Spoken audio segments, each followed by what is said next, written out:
Welcome back, ladies and gentlemen. Paul Chamberlain, the Air Force guy, RV Extraordinaire, coming to you from Beckley's Camping Center today. And in this video, I'm going to share with you things to consider when purchasing a pre-owned RV, regardless of whether you're buying it from a dealer or whether you're buying it from a private party. So let's get on to this video. Now, if you have any questions or comments, please put those down below. My contact information is down below the video as well if you want to reach out to me personally.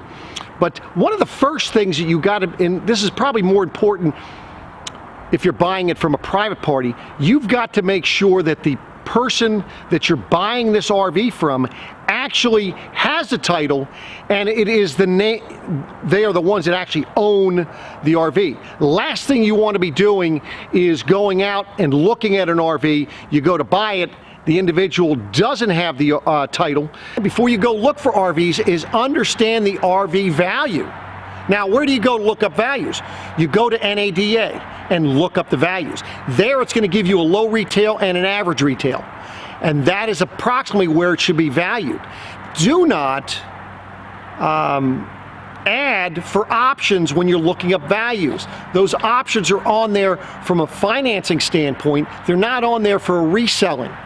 So individuals that are going ahead and adding all these, showing you that they've shown you an NADA value and they've added all the options that are on there, don't even bother with that. That is not considered value with an RV. It is from a financing standpoint, but as far as resale, you're looking at low retail, average retail. It should be somewhere in there. Now, sometimes you might have an RV that's above average. Well, so then you could expect to pay above average retail. So understand that NADA is only listing low retail and average retail. So keep that in mind. Not knowing the value could cause you some issues from a standpoint of either A, you're overpaying, or B, maybe they have it priced too low, and that should send up a red flag. So that is the importance of knowing what the values are. So now, questions that you want to ask a private party when buying a pre-owned RV. One, do they have title in hand? Or is there a lien on the title? Two, when's the last time that the RV has been moved? Has it been towed? You know, is the RV just staying in one spot? Because that could create a problem for tires, and that's why you want to ask that question. So just understand what you're looking at and understand what you're going to be using the camper for. Are you going to be putting it in one spot? You know, or are you going to be towing it around? So a couple of different questions you need to ask them. Now, when and if you're going to buy an RV, and this is probably more importantly from a private party, you want to make sure that you get answers in writing. A lot of times the dealers are going to have these things disclosed and so forth, but ask them if they're the owner, ask them how long they've owned the RV. Ask them what kind of maintenance they've done in the RV, because that's critical. Most people don't realize that with an RV, you should be at least checking and resealing as needed at least twice a year. Most manufacturers today are mentioning that you should be checking it every 90 days. So make sure that somebody is keeping up on the maintenance. Ask them if there's problems. Have them answer it in writing so that way you have that information, because stories can change. You know, he said, she said, have some things in writing for that.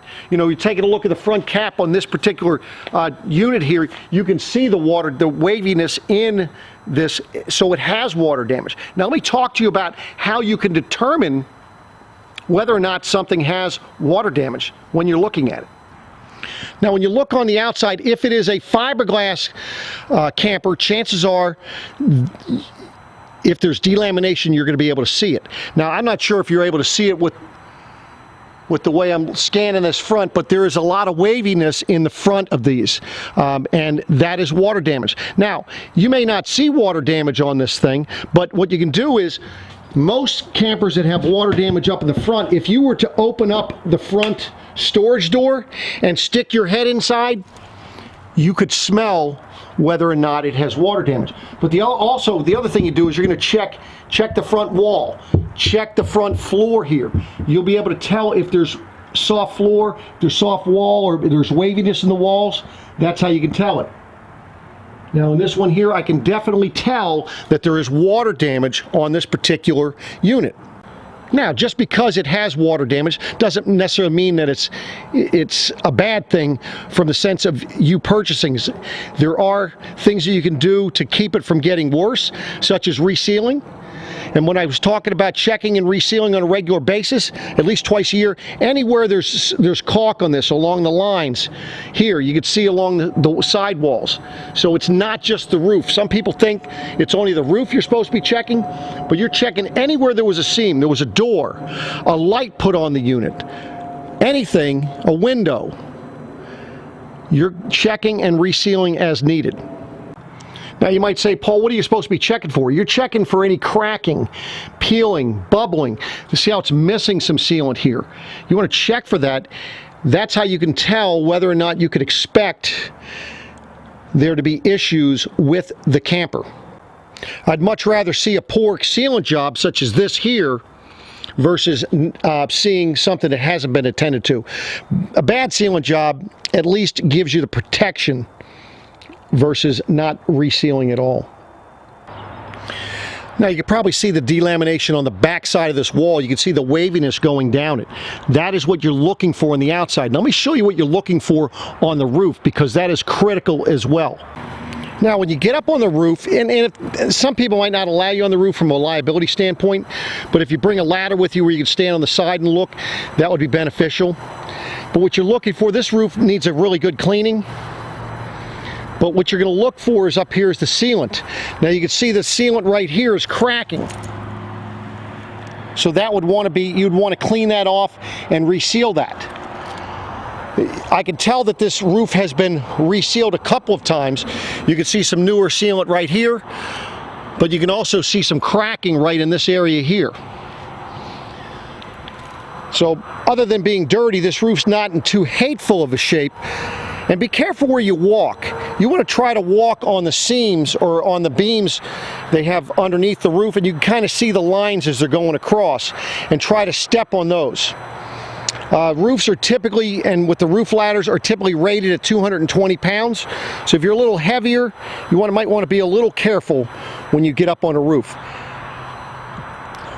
This is the back seam, and again you can see that they've actually attended to this a couple times, but there's still some seams. This stuff still should be recaulked. There's some cracking right there, and that's all along the back roof edge as well as the front.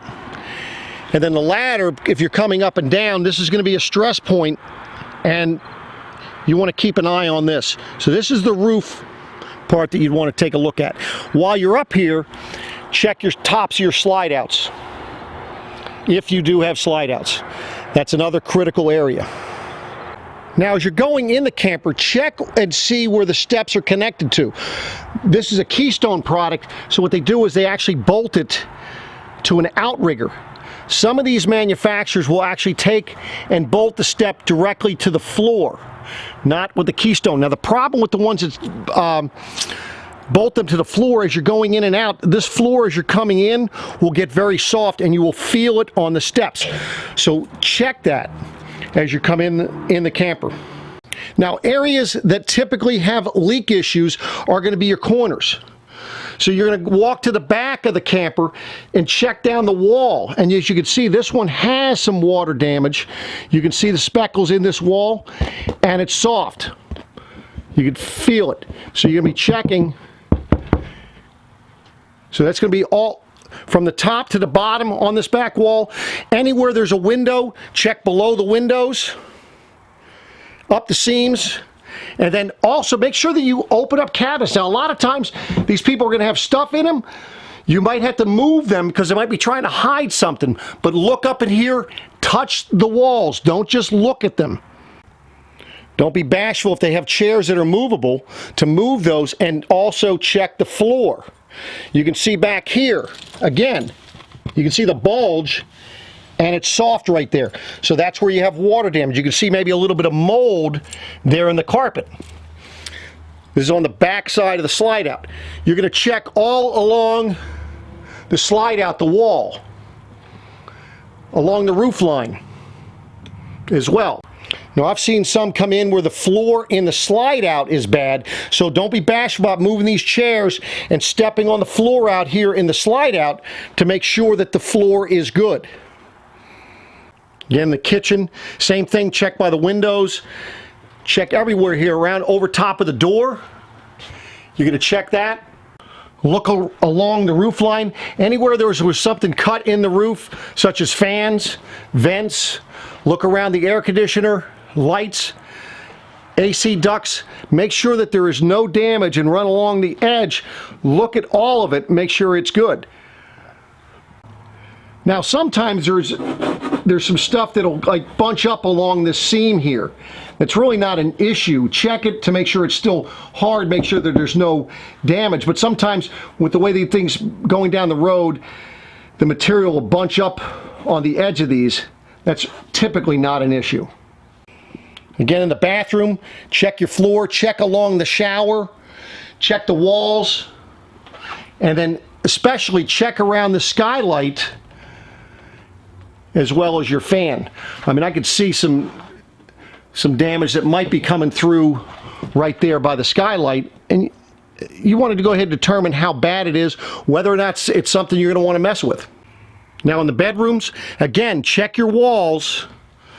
You're going to be checking them. Actually put your hands on them to make sure, up in the front corners, up underneath the windows. Check the floor. If it has a little walk-in closet, check the floor.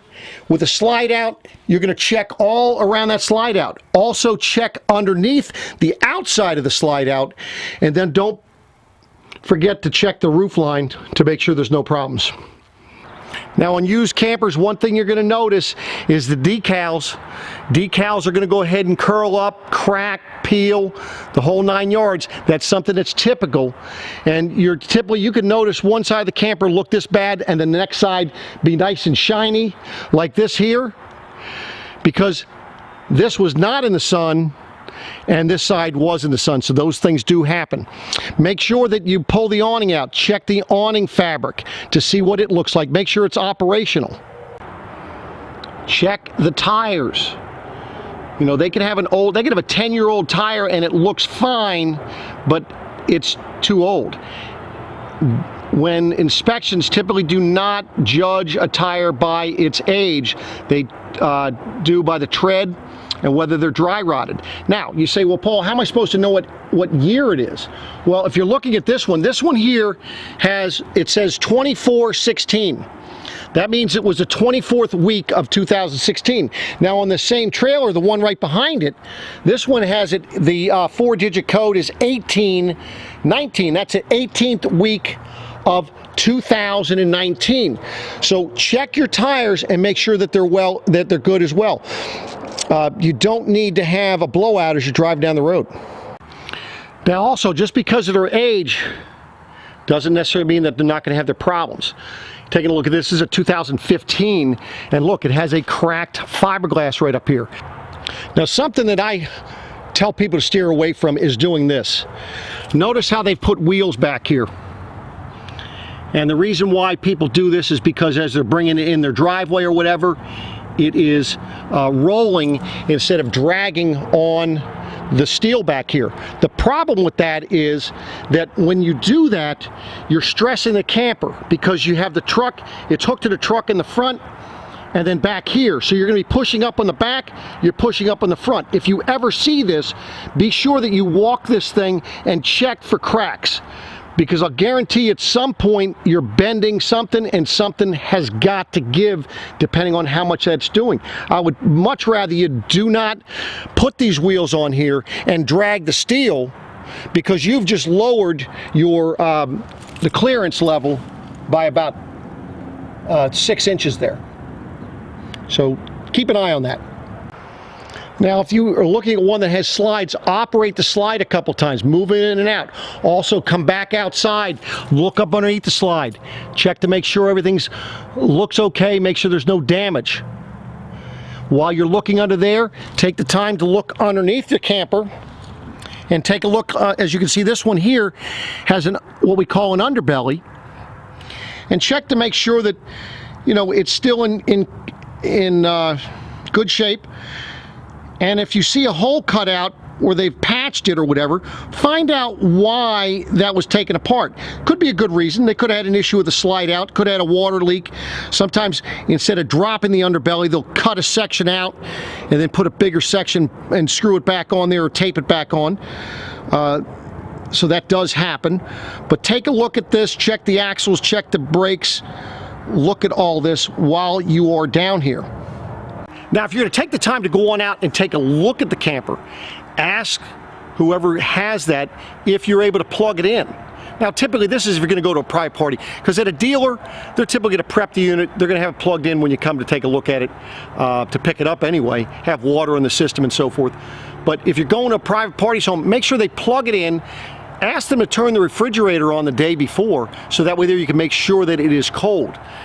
Make sure that it gets down to temperature. Bring a little laser gun with you so you can check temperature things. Now, if you're at somebody's home, you're typically not going to be able to have it plugged into house power and check the air conditioner. So you're just going to have to kind of hope that they're telling you the truth about the air conditioner. But at least if you're plugged into power, you'll be able to check to make sure that the water pump's working, making sure that all the 12-volt works, making sure that your other 110 systems are working, the refrigerator. You could turn the propane side of the water heater on, shut the refrigerator off. You could check to make sure that the electric side of the water heater is working. Go around, turn all the faucets on, check everywhere to make sure that those things are working. Now, maybe you get lucky and where you're looking at a private party home, they have a 30 amp plug, so that way there you can check the air conditioners. You can also check the furnace. Now, I know sometimes it might be too hot when you go to do that, but these are things that you should be checking when you're picking them up. Typically, I can tell you that if you're purchasing one through us, depending on the year, we're selling it with a 90-day warranty. There are some times we're selling them as is. What you see is what you get, but we give you the opportunity to plug it in and check everything. We can put the water in the system and so forth. So those are some of the things you need to check. Now, unlike in the car industry where you actually go do a VIN check and check to make sure that everything is kosher with a car, they do not have this yet in the RV industry. I know there's a company out there that claims to be giving you information about whether or not the RV that you're buying has been in a wreck or not, but it is not a factual one. I'm not going to name the company, but be careful out there, because we've had a customer actually inquire about a camper, and the camper's only was used for 1 month, and they're trying to tell us that it was in an accident. And we know darn well it was not in an accident. There's no way that something is going to get fixed that quickly in the RV world. We know the customer personally, and we can tell when something's been fixed. So be careful of that. Do not pay for a site that's going to give you information, because chances are you're just going ahead and paying them for wrong information about RVs. Now, contrary to what you might hear out there, the floors and the roof material that they're using on these RVs is not particle board. I know all over the internet, and there's people out there telling you that it's particle board. There are some that are using OSB, which is an oriented strand board, or like a structure wood. Basically, that is taking wood chips to make the OSB, but they're using a resin-based glue to keep it together. And if you actually take a look at OSB versus regular plywood, because there is plywood used in the industry as well, OSB holds up considerably better than regular plywood. So don't buy into the fact that manufacturers are using particle board. But so for the floor and for the roof material, they're using some type of plywood or structure wood for those areas. So this is another way of making the trailer. They actually have what they call, this is stick and tin, meaning that your studs are going to be wood, and then this is metal, meaning tin. Now, the benefit of stick and tin is the fact that if for some reason you get water leaking in, you don't have to worry about delamination. However, you still need to make sure that you reseal on a regular basis. With stick and tin, what you're going to do is you will notice having the water damage on the inside versus on a fiberglass trailer you could notice on inside or outside. So there's a difference with stick and tin. Now, a benefit of stick and tin is if in the event that you get damage on the sidewall here, you damage one of the panels, it's just like a house vinyl siding that could be replaced. You could replace the whole piece of metal. So a little bit easier as far as from a repair standpoint, maybe a little bit less expensive as well. Now, one thing that's hard in the industry, in the RV industry, is coming up with RV maintenance records. Now, if you're dealing with somebody directly, there's a good chance that if they did actually upkeep the trailer, taking it somewhere, that you can actually get some type of service material. I know that if you're looking at one of our rentals, we rent RVs, we actually are able to give you all of the maintenance records and what we've done on that particular coach. So they're helpful to kind of see what has been done and whether or not they have a reoccurring issue. So there you have it, ladies and gentlemen, some tips for buying a pre-owned RV. Hopefully those have helped you. And if you have any questions, any comments, feel free to reach out to me. You comment down below, or my contact information is below as well if you want to send me an email or even call me. So I do appreciate you watching, and I'll be back at you again soon. Take care.